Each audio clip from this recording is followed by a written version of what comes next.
Fraser. Can you tell me how you guys became a unified voice?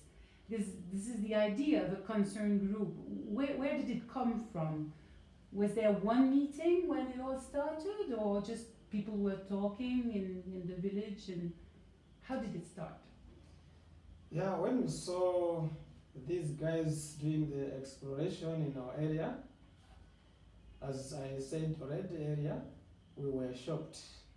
And now, being community members, we started asking one another, and then after that, we thought to come together and come up with a committee so that can lead the meetings, so that together we can discuss issues about this exploration.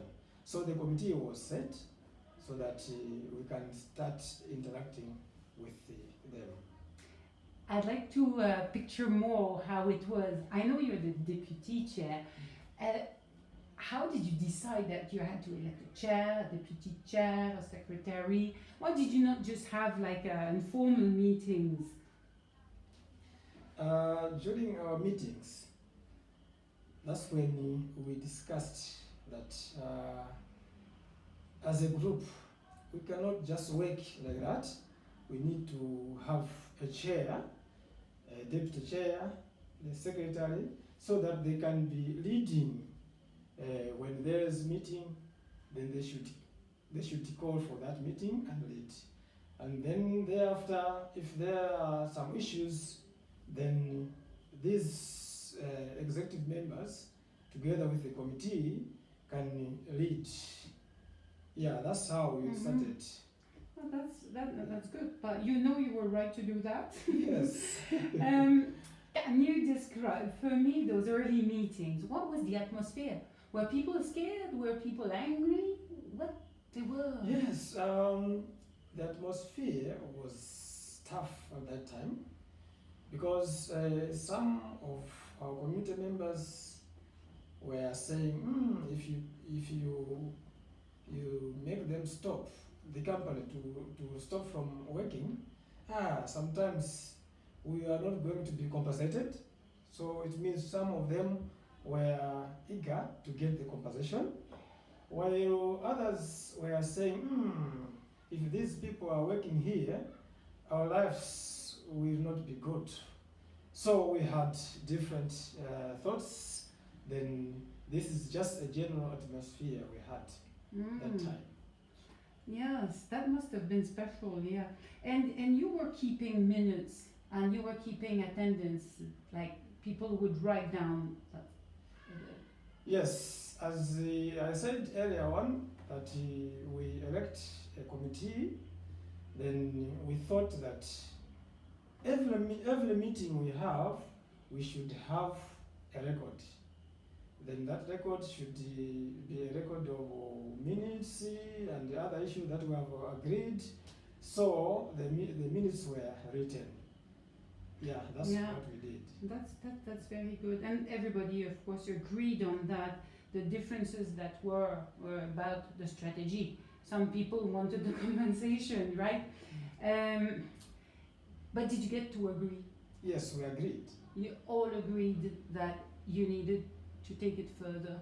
Yes, have your questions we all answered. agreed to take it further to the higher authorities so that this exploration can be screened.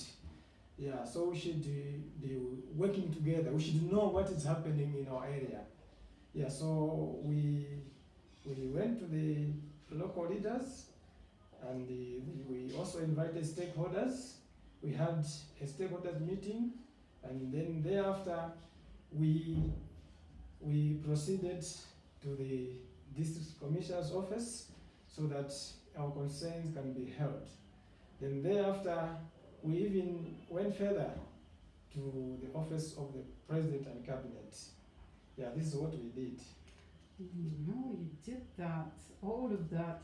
Can you tell me more about the documents you brought to the authorities, first to the DC and then to the. After the stakeholders meeting, we all agreed to go to the DC's office so that we can submit our letter full of concerns. The concerns were based on how this company came to our community, because the community was not aware about this. So they are digging the holes in nearby the houses and also nearby the shallow wells, which shows fear to the community. So we went to the DC's office and we were welcomed. Then we submitted our petition. They said, okay, fine, we will come to you to see you. Then we waited so that they can come and see us.